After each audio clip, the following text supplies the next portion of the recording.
परिचय। अर्चिता, क्या तुम्हें पता है, जब हम किसी पौधे का अवलोकन करते हैं तो देखते हैं कि प्रत्येक पौधे में जड़, तना और पत्तियां होती हैं। पौधों में पुष्प और फल भी होते हैं। हाँ, हम जड़, तना, पत्ती और पुष्प क्रम के लक्षणों, प्रकार, रूपांतरणों और कार्यों की चर्चा पहले ही कर चुके हैं। अब हम पुष्प का अध्ययन करेंगे, तो आज शुरू करें। उद्देश्य। इस पाठ के अंत में आप निम्न करने में सक्षम हो जाएंगे: पुष्प के लक्षणों को जानना, पुष्प के प्रकार जानना, पुष्प के भागों का अध्ययन करना, दलपुंज यानी कोरोला के प्रकार की पहचान करना, पुष्पदल विन्यास समझना, पुमंग के लक्षणों को जानना, पुंकेसर के भागों का अध्ययन करना, पुमंग के प्रकार जानना, पुंकेसरों के ससंजन को जानना, पुंकेसरों के आसंजन का अध्ययन करना, तंतु से परागकोश के संयोजन को समझना, जायांग के लक्षणों को जानना, जायांग के भागों का अध्ययन करना, जायांग के प्रकार जानना और बीजांडान न्यास समझना। पुष्प। पुष्प एंजियोस्पर्म की जनन संरचनाएं हैं। एक पुष्प को रूपांतरित कायिक प्रारोह के रूप में परिभाषित किया जाता है, जो लैंगिक जनन के लिए होता है। पुष्प में बहुत छोटा अक्ष होता है, जिस पर विभिन्न भागों के चक्र लगे होते हैं। प्रायः पुष्प पत्राभ कहलाने वाली रूपांतरित पत्ती के कक्ष में निकलता है। जब पत्राभ पुष्प वृंत के आधार पर उपस्थित होते हैं तो पुष्प सहपत्री कहलाता है। जब पुष्प पुष्प वृंत कहलाने वाले वृंत का बना होता है तो ये संवृंत कहलाता है। जब पुष्प वृंत अनुपस्थित होता है तो पुष्प अवृंत कहलाता है। पुष्प के प्रकार। पुष्पासन और पुष्प के अन्य भागों की स्थिति के आधार पर पुष्प 3 प्रकार के होते हैं: अधोजायांगता यानी हाइपोगाइनस, परिजायांगता यानी पेरिकाइनस और अधिजायांगता यानी एपिकाइनस। हाइपोगाइनस।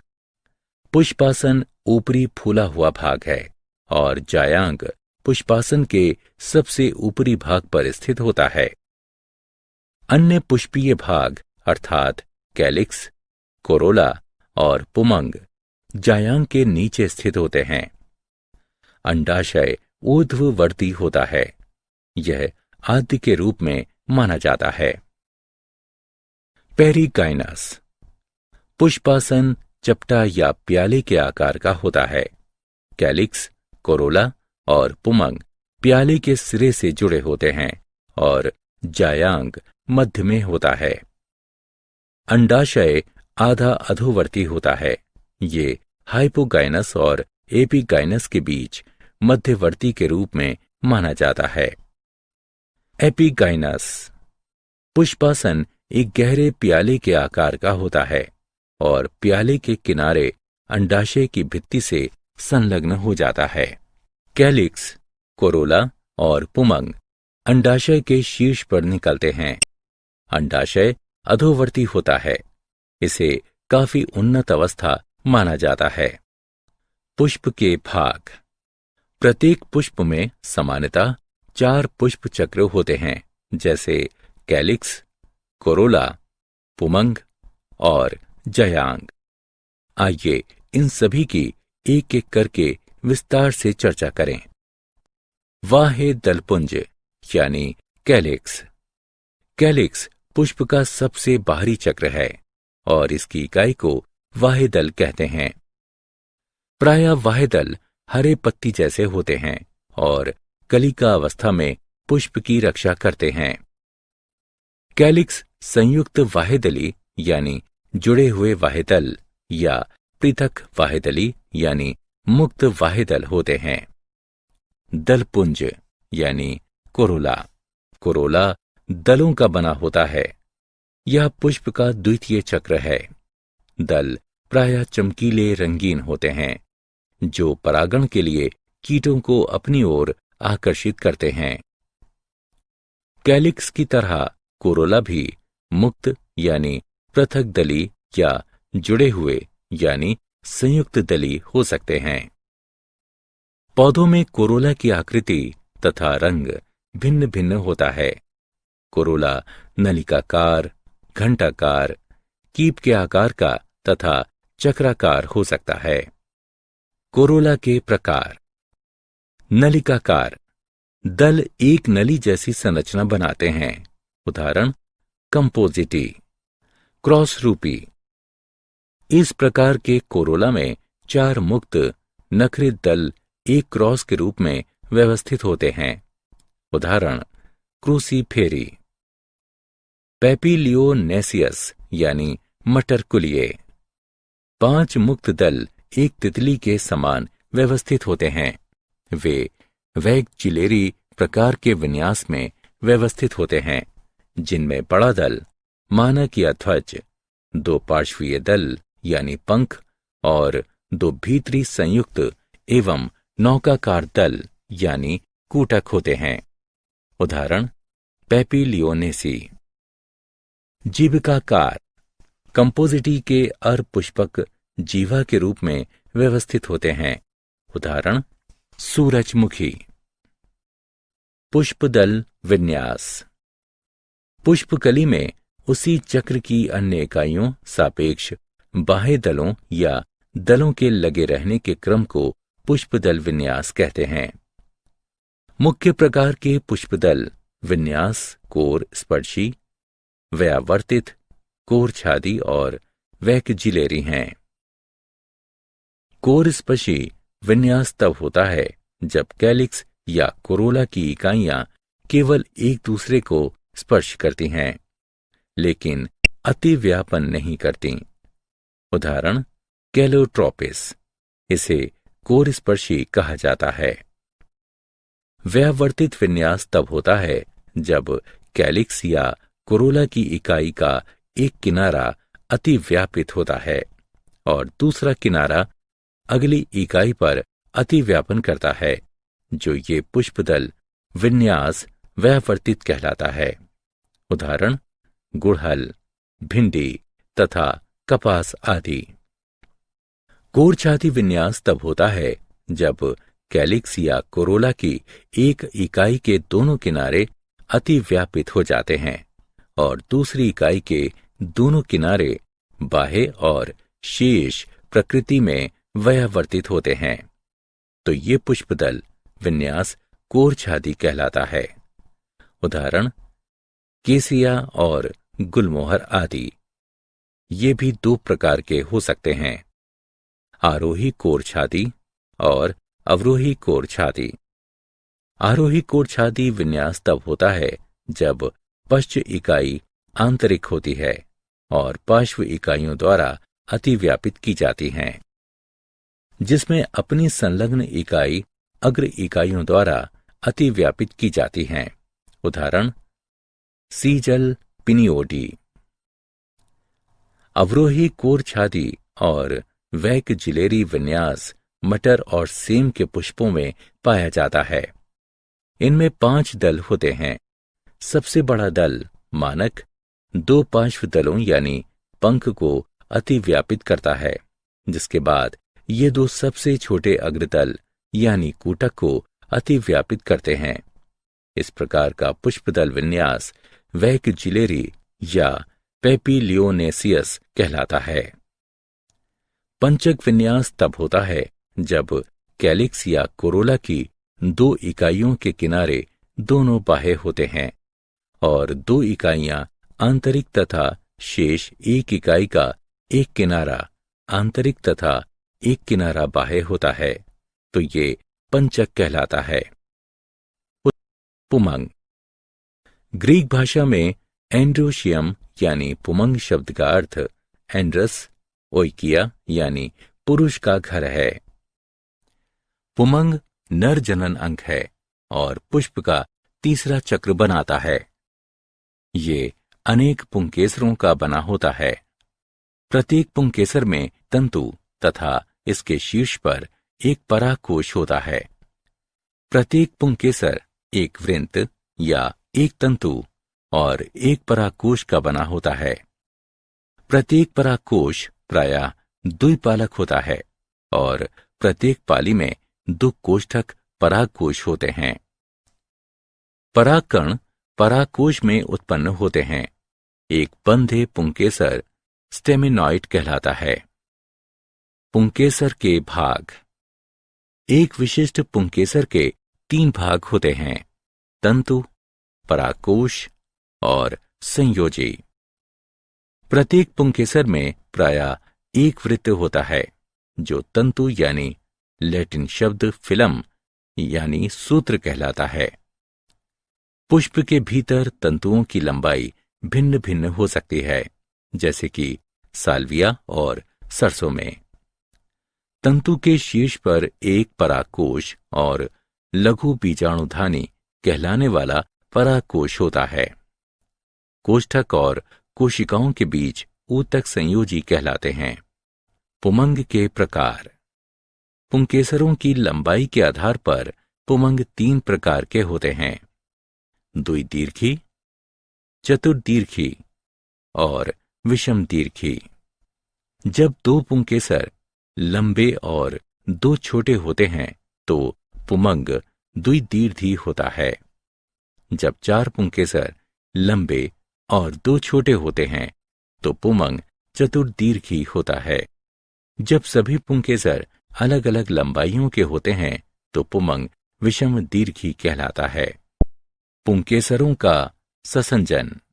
पुंकेसर के एक भाग या पूरे पुंकेसर के जुड़ने की दशा पुंकेसरों का ससंजन कहलाती है। ससंजन के आधार पर पुमंग निम्न प्रकार के होते हैं: संघी, युक्तकोशी और समपुमंगी। जब पुंकेसरों के तंतु आपस में मिले होते हैं और परागकोश मुक्त होते हैं तो पुमंग संघी होते हैं। ये पुनः 3 प्रकार के होते हैं: एक संघी, द्विसंघी और बहुसंघी। जब सभी पुंकेसरों के तंतु आपस में मिलकर एक बंडल बनाते हैं और परागकोश मुक्त होते हैं तो यह अवस्था एक संघी कहलाती है। उदाहरण: हिबिस्कस रोजा साइनेंसिस यानी गुड़हल। द्विसंघी जब पुंकेसरों के तंतु आपस में मिलकर एक बंडल बनाते हैं और परागकोश मुक्त होते हैं तो ये अवस्था द्विसंघी कहलाती है। उदाहरण: पेपिलियोनेसी। बहुसंघी जब पुंकेसरों के तंतु संलग्न होकर 2 से अधिक बंडल बनाते हैं तो ये अवस्था बहुसंघी कहलाती है। उदाहरण: सिट्रस। युक्तकोशी या साइनेंथस जब पुंकेसर के तंतु मुक्त होते हैं और परागकोश आपस में जुड़े होते हैं तो ये अवस्था युक्तकोशी या साइनेंथस कहलाती है। उदाहरण: एस्टेरेसी। समपुमंग जब पुंकेसर के तंतु और परागकोश आपस में जुड़कर एक बंडल बनाते हैं तो ये अवस्था समपुमंग कहलाती है। उदाहरण: कुकुरबिटा। पुंकेसरों का आसंजन। पुष्प के पुंकेसरों का पुष्प के अन्य भाग से संलयन पुंकेसरों का आसंजन कहलाता है। आसंजन के आधार पर पुमंग निम्न प्रकार का होता है: दल्लग्न, बाह्य दल्लग्न, परिदल्लग्न, पुंजायांगी। दल्लग्न तब होते हैं जब पुंकेसर दलों से जुड़े होते हैं। उदाहरण: सोलेनम निग्रम यानी बैगन।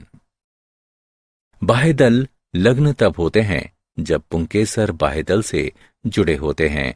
उदाहरण: वर्बेन। परिदल लग्न तब होते हैं जब पुंकेसर परिदल पुंज पालियों यानी परिदल से जुड़े होते हैं। उदाहरण: एस्फोडिडस और टेनिफोलियस। पुंजायांगी तब होते हैं जब पुंकेसर अंडप से जुड़े होते हैं। उदाहरण, कैलोट्रोपिस प्रोसेरा, तंतु से पराकोश का संयोजन। अधाबद्ध संयोजन तब होता है जब तंतु पराकोश के आधार से जुड़ा होता है या अधाबद्ध कहलाता है। उदाहरण, ब्रेसिका कंपेस्ट्रिस।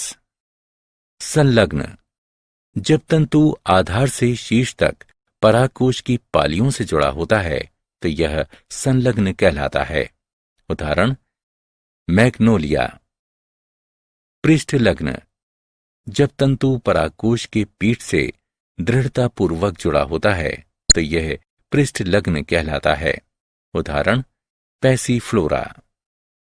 मुक्त डोली, जब तंतु पराकोश की पीठ पर किसी एक बिंदु पर जुड़ा होता है और पराकोश आसानी से हिल डुल सकता है तो यह मुक्त डोली कहलाता है।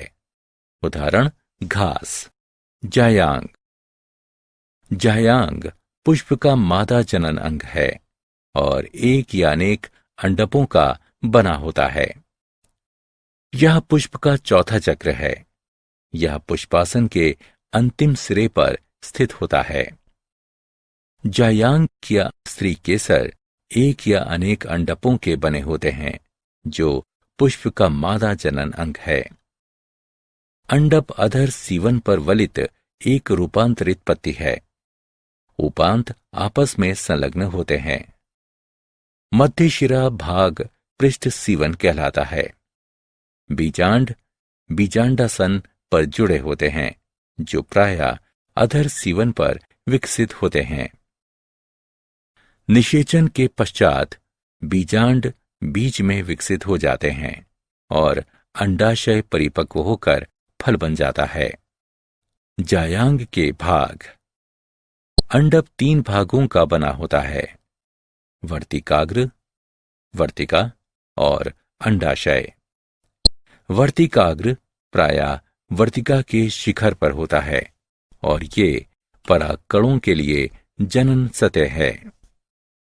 यह अंडाशय के सबसे ऊपर स्थित होता है। यह लंबी बेलनाकार संरचना है जो अंडाशय के ऊपरी भाग से विकसित होती है। वर्तिका अंडाशय को वर्तिकाग्र से जोड़ती है। वर्तिका 3 प्रकार की होती है, अंतस्थ या शीर्षस्थ, पार्श्वीय, गाइनोबेसिक यानी जायांगोपारिक। अंतस्थ या शीर्षस्थ वो अवस्था है जब वर्तिका प्रायः अंडाशय के ऊपरी भाग पर स्थित होती है और अंडाशय के सीध में होती है। उदाहरण, सोलेनम, हिबिस्कस रोजा साइनेंसिस। पार्श्वीय वो अवस्था है जब कुछ पुष्पों में जहां अंडाशय एक तरफ मुड़ जाता है इसलिए वर्तिका पार्श्व की ओर से निकलती हुई प्रतीत होती है। उदाहरण, आम। गाइनोबेसिक अवस्था लेबिएटी में पाई जाती है जहां अंडाशय में 4 पालियां होती हैं और वर्तिका पालियों के बीच गड्ढे से निकलती हुई प्रतीत होती है। उदाहरण, ओसिबम सेग्नटम। अंडाशय जायांग का सबसे निचला फूला हुआ भाग है जिसमें एक या अनेक बीजांड एक चपटे गद्देदार बीजांडासन से जुड़े होते हैं। अंडाशय एक रूपांतरित पत्ती है जो एक कोष्ठकी, द्विकोष्ठकी या बहुकोष्ठकी हो सकते हैं। जायांग के प्रकार। उपस्थित अंडकों की संख्या के आधार पर जायांग 3 प्रकार के होते हैं, एक अंडपी, द्विअंडपी या बहुअंडपी। जब जायांग में केवल एक अंडक होता है तो यह एक अंडपी कहलाता है। उदाहरण, मटर, लेग्यूमिनोसी। जब जायांग में 2 अंडक होते हैं तो यह द्विअंडपी कहलाता है। उदाहरण, सोलोनेसी और क्रूसीफेरी। जब जायांग में 2 से अधिक अंडक होते हैं तो यह बहुअंडपी कहलाता है।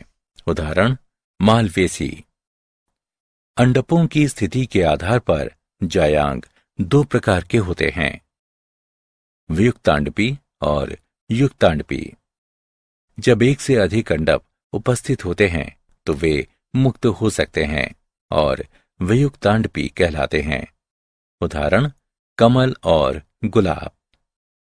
जब अंडक जुड़े होते हैं तो वे युक्तांडपी कहलाते हैं। उदाहरण, सरसों और टमाटर। बीजांड न्यास। अंडाशय के भीतर बीजांड के लगे रहने का क्रम बीजांड न्यास कहलाता है। बीजांड न्यास विभिन्न प्रकार का होता है, सीमांत, स्तंभीय, भित्तीय, आधारी, केंद्रीय, मुक्त स्तंभीय और परिभित्तीय। सीमांत बीजांड न्यास में जायांग एक अंडपी, बहुअंडपी और वियुक्तांडपी होता है।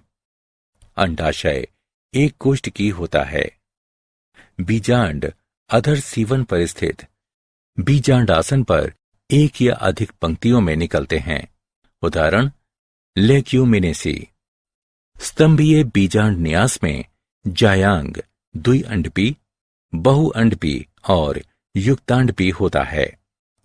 अंडाशय बहुकोष्ठकी होता है। एक अंडक के किनारे अंदर की ओर निकलते हैं और उसके बाद संलग्न हो जाते हैं। इसलिए अधर सीवन अक्ष के साथ स्थित होते हैं। कोष्ठकों की संख्या अंडकों की संख्या के अनुरूप होती है। उदाहरण, मालवेसी। भित्तीय बीजांड न्यास में जायांग द्विअंडपी या त्रिअंडपी और युक्तांडपी होता है।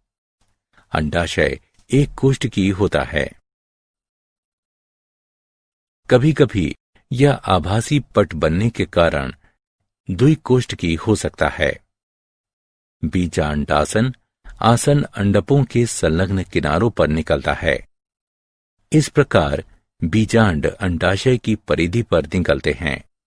उदाहरण, क्रूसीफेरी। आधारी बीजांड न्यास में जायांग द्विअंडपी और युक्तांडपी होते हैं। अंडाशय एक कोष्ठकी होता है। बीजांडासन में अंडाशय के आधार पर स्थित पुष्पासन के सिरे पर विकसित होता है। एकल बीजांड अंडाशय के आधार से जुड़ा होता है। उदाहरण, टेकेटिस। मुक्त स्तंभीय बीजांड न्यास में जायांग बहुअंडपी और युक्तांडपी होता है। अंडाशय एक कोष्ठकी होता है। बीजांड अंडाशय के मध्य में अक्ष पर निकलते हैं।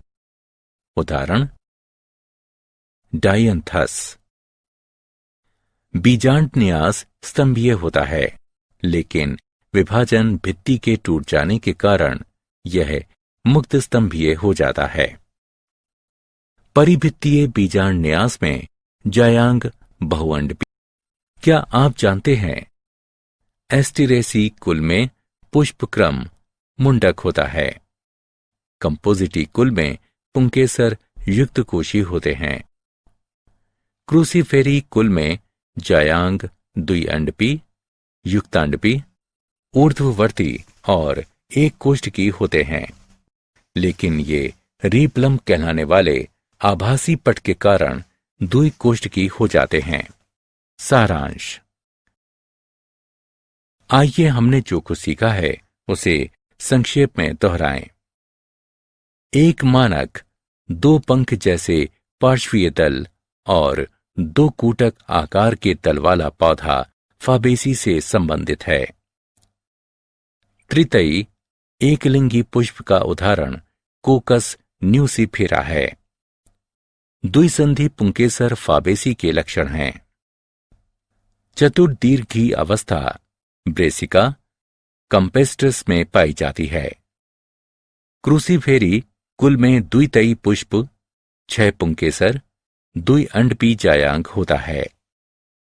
त्रितयी पुष्प ऊर्ध्ववर्ती अंडाशय और स्तंभीय बीजांड न्यास लिलिएसी कुल की विशेषता है। पंचतयी त्रिज्या सम्मित पुष्प तिर्यक पट्ट के साथ द्विअंडपी अंडाशय सोलेनेसी कुल के लक्षण हैं। एक पुष्प जिसे केवल एक ऊर्ध्वाधर समतल में 2 अर्ध भागों में विभाजित किया जा सकता है, व्यास सम्मित कहलाता है। चतुर्दीर्घी पुमंग सरसों में पाया जाता है। समपुमंग अवस्था तंतु और परागकोश दोनों का संलग्न है। साइथियम की पहचान अनेक नर पुष्पों से घिरे एकल मादा पुष्प द्वारा की जाती है और इसमें सभी पुष्पों को आच्छादित करता सहपत्रों का परिचक्र होता है। एक कोष्ठ की परागकोश मालवेसी कुल की विशेषता है। गायनोबेसिक वर्तिका लेमिनेसी कुल की विशेषता है। द्विअंडपी युक्तांडपी अधोवर्ती अंडाशय सिप्सेला में पाया जाता है। परिधि से केंद्र की ओर पुष्पी अंगों के खुलने का क्रम अभिकेंद्रीय कहलाता है। तुष सहपत्र को निरूपित करते हैं। सबसे छोटा पुष्प वुल्फिया है।